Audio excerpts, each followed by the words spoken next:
তোমাদের সবার ভালোবাসা নিয়ে আমি সোমা চলে এসেছি তোমাদের জন্য বাড়ির রান্নাঘরে একটা রান্নার রেসিপি নিয়ে। আজকে আমি একটা চিকেন দিয়ে রান্না করব। তার জন্য এখানে আমি 1 কেজি চিকেন নিয়েছি। চিকেনটা ভালো করে আমি ধুয়ে একদম জলটা ছেঁকে নিয়েছি। এর মধ্যে আমি দিয়ে দিলাম 1 চামচ কাঁচা লঙ্কা বাটা, দিয়ে দেবো 1 চামচ নুন, আর দেব অর্ধেকটা গন্ধরাজ লেবুর রস। তবে তোমরা এখানে পাতিলেবুর রসও দিতে পারো, কিন্তু এখানে গন্ধরাজ লেবুর রসটা দিলে পরে গন্ধটা ভালো আসে। এর মধ্যে দিয়ে দেবো আমি 2 টেবিল চামচ সাদা তেল। সবগুলো দিয়ে আমি মাংসটা ভালো করে মেখে নেব। দেখো মাংসটা মাখা হয়ে গেছে। এইটা আমি কিন্তু রুম টেম্পারেচার 15 মিনিটের জন্য রেখে দেবো। এর ফাঁকে আমি মাংসটার জন্য যা যা লাগবে তো চলো সবগুলো আমি রেডি করে নিই। দেখো মাংসের জন্য আমি এখানে 1 আঁটি পালং শাক নিয়েছি। পালং শাকটা ভালো করে ধুয়ে আমি কেটে নিয়েছি। আর পালং শাকটা সিদ্ধ করার জন্য এখানে গ্যাস জ্বালিয়ে কড়াই বসিয়ে দিয়েছি। দিয়ে দিয়েছি এখানে 1 কাপের মতন জল। এই জলের মধ্যে দিয়ে আমি পালং শাকটা সিদ্ধ করে নেবো 2 মিনিটের জন্য। তবে আজকে কিন্তু মাংসটা আমি কিন্তু করব পালং শাক দিয়ে। আমরা তো সাধারণত পালং পনির খাই, কিন্তু আজকে আমি ভাবলাম পালং শাক দিয়ে চিকেনটা করে দেখি কেমন লাগে খেতে। তো তার জন্য এখানে আমি একটা মশলা তৈরি করব। তার জন্য দেখো নিয়েছি এখানে 25-30 কোয়ার মতন রসুন নিয়েছি, 1.5 ইঞ্চি আদা, নিয়েছি 2খানা মাঝারি মাপের পেঁয়াজ। তো চলো এটা মিক্সিতে পেস্ট করে নিই। আর এর ফাঁকেও পালং শাকটাও সিদ্ধ হয়ে যাবে। তারপর সিদ্ধ করে আমি তুলে রেখেছি, একদম জলটা ছেঁকে রেখেছি প্লেটের মধ্যে ঠান্ডা হওয়ার জন্য। আর দেখে গ্যাস জ্বালিয়ে কড়াইও বসিয়ে দিয়েছি, দিয়ে দিলাম এখানে তেল। এই তেলের মধ্যে আমি আলুগুলো দিয়ে ভেজে তুলবো। এখানে আমি দেখো আলুগুলো একটু বড় বড় করেই কেটেছি, তবে তোমরা আলুটা না চাইলে নাও দিতে পারো। আমি এখানে একটু আলু ইউজ করেছি। তেলটা গরম হয়ে এসছে, এর মধ্যে আমি আলুগুলো দিয়ে ভেজে তুলবো। এর মধ্যে দিয়ে দিলাম একটু নুন দিয়েই আলুটা ভাজবো। নাড়াচাড়া করে একটু ঢাকা দিয়ে দেবো, তাহলে আলুটা তাড়াতাড়ি ভাজা হয়ে যাবে। দেখো আলুগুলি ভাজা হয়ে গেছে। আলুগুলো আমি প্লেটের মধ্যে তুলে নিলাম। এই আলু ভাজার যা তেল আছে এই তেলের মধ্যে আমি একটু দিয়ে দিলাম সাদা তেল। তবে রান্নাটা কিন্তু আমি সম্পূর্ণ আজকে সাদা তেল দিয়েই রান্না করব।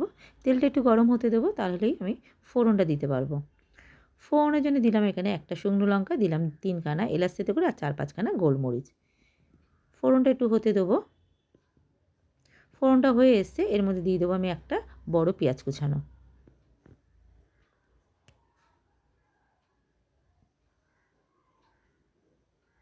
দিয়ে দেবো স্বাদ মতো নুনটা দিলে পর পেঁয়াজটা তাড়াতাড়ি ভাজা হয়ে যাবে। তো পেঁয়াজটা কিন্তু বেশি লাল করব না আমি।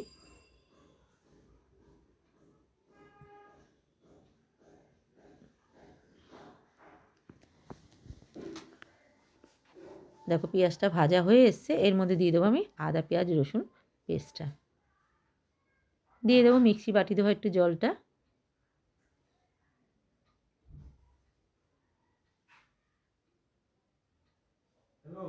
দিয়ে হালকা করে একটুখানি কষিয়ে নেব।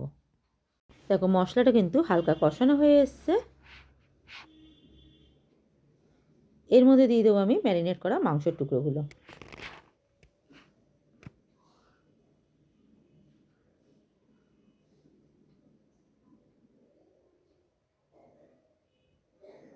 মশলাটার সঙ্গে ভালো করে আমি মিশিয়ে নেব মাংসগুলো।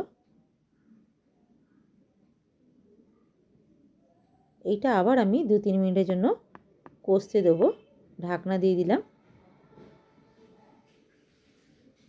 ঢাকনাটা দেখো খুলে নিয়েছি। মাংসটা কিন্তু কষানো হয়ে এসছে, তেলটাও ছেড়ে এসছে। এর মধ্যে দিয়ে দেবো আমি পালং শাকের পেস্টটা।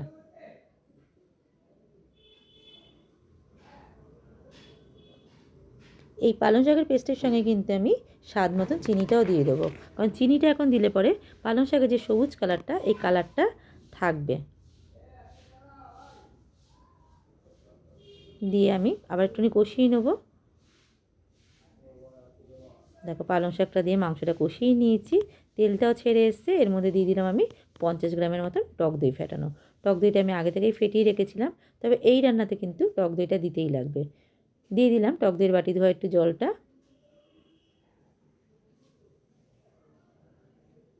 দিয়ে ভালো করে এটা নাড়াচাড়া করে নিলাম। এর মধ্যে দিয়ে দেবো আমি ভেজে রাখা আলুর টুকরোগুলো।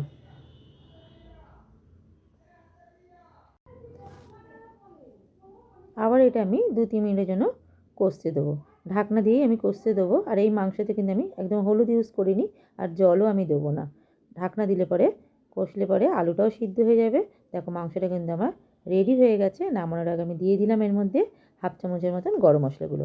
গরম মশলাগুলো বেশি দেবো না, তাহলে পালং শাকের যে স্বাদটা সেটা নষ্ট হয়ে যাবে। আর দিয়ে দিলাম আমি অর্ধেকটা লেবুর রস।